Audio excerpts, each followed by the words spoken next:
do know today that this is widened just a little bit. We were reporting before that there were 10 members of the military, Jessica, who were potentially involved in this scandal. Well, today that number has grown to 11, and we learned from sources that right now the way they are being treated is they have been restricted to their bases in California, South Carolina, as well as in Florida. We understand from sources that there are 6 members of the Army, 2 members of the Marines, 2 members of the Navy, and 1 member of the Air Force, Jessica. All right, thanks so much, Brianna Keeler from the White House.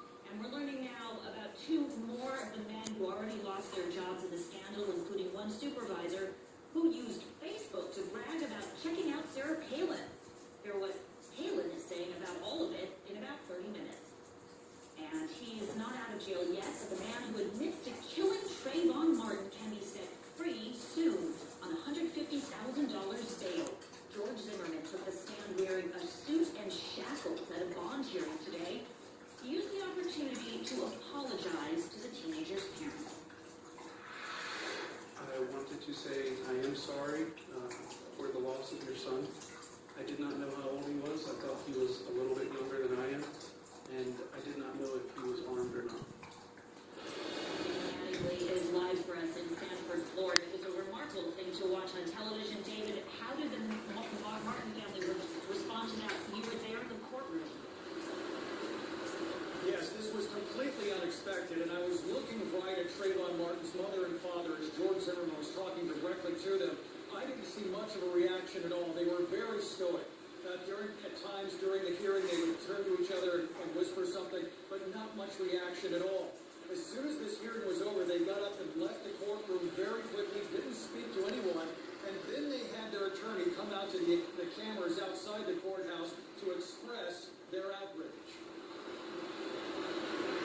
Not today.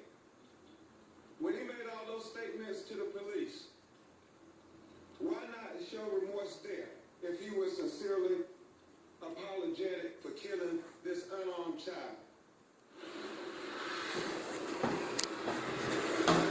Zimmerman was also thrilled by prosecutors when he mentioned this. The prosecutor questioned him about the timing of this and about why he didn't say something before, but Zimmerman said he did say that he was sorry to the police, sorry for what has happened. He also said that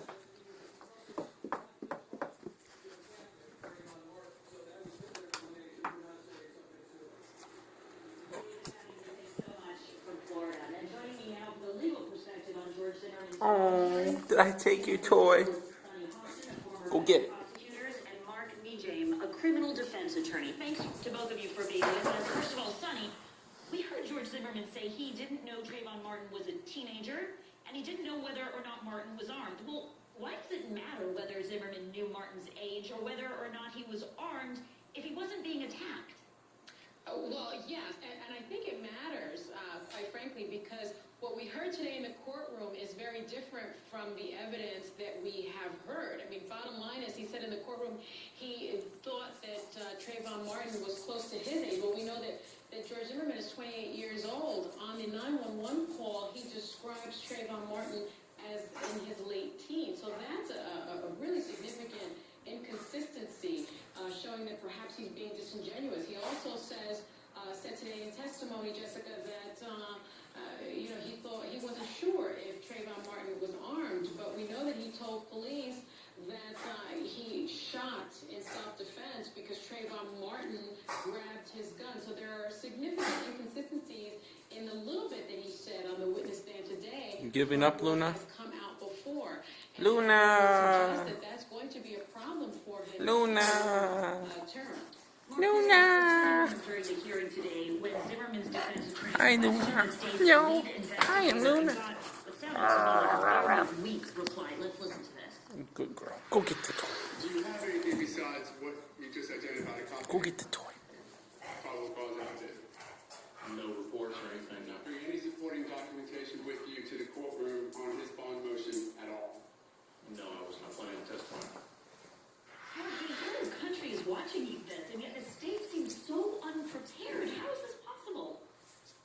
Well, this is the way it often works. You know, there is a lot of bravado about bringing this case out and such, And it seems like that as much time as was spent with the bravado should have been spent in preparing this case. How do you have a lead investigator show up to court and say we weren't prepared to have him called?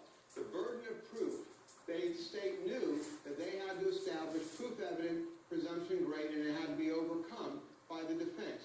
The only evidence there was that affidavit, so they knew that that was going to be torn apart. Okay. And to leave an investigator wide open, they completely came in unprepared. Okay, Sonny, let's move on. At one point, the defense asked the state's investigator whether he could provide any proof that would dispute Zimmerman's claim that Trayvon Martin assaulted him first. Listen to how the investigator responded. That contention that was given to us by him, other than filling in the figures being one following or chasing the other one, as to who threw the first blow, no. But the state's case, that wasn't very powerful. Is the state's lack of compelling evidence at the hearing today a sign that their overall case may not be very strong, or is it just that they weren't very prepared? I don't think, I think they were prepared actually, so I disagree with Mark on that, but I don't think we can read into what we saw today. I don't think we can take away from that this case is not a strong case or that this prosecution isn't going to be prepared at trial. The bottom line is this was a bond hearing. The burden was very, very high on the prosecution. They would have had to have proven their case beyond a reasonable doubt. I suspect they knew that it was going to be very difficult to prevent George Zimmerman from getting a bond, and they did rely on the affidavit. But it's very clear, Jessica, in all cases that I know, right, Daddy? probable cause is not a complete Right? What are you watching? representation of the facts. It is a Are you watching CNN? sketch. Yes, I Of course, am. the investigator You're so wasn't handsome. prepared to testify because the government didn't call the investigator. The defense called the investigator, and that's something that is unusual. And so I don't think that the prosecution was unprepared, and in fact, I think that it played out the way many of us suspected it would play out, that George Zimmerman did get some sort of bond package. I do believe that the $150,000 bond All right, that's it. was... Say bye, Daddy. Bye. Daddy, sit.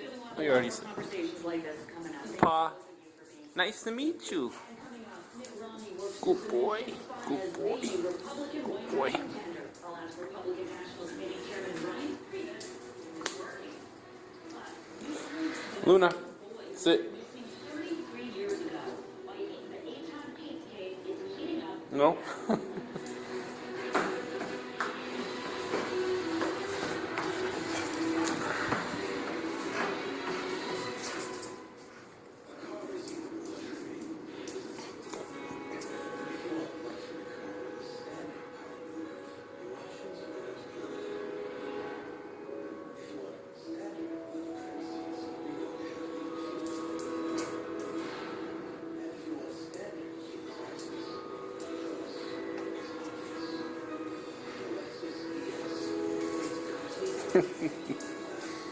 All right. Say bye. Bye.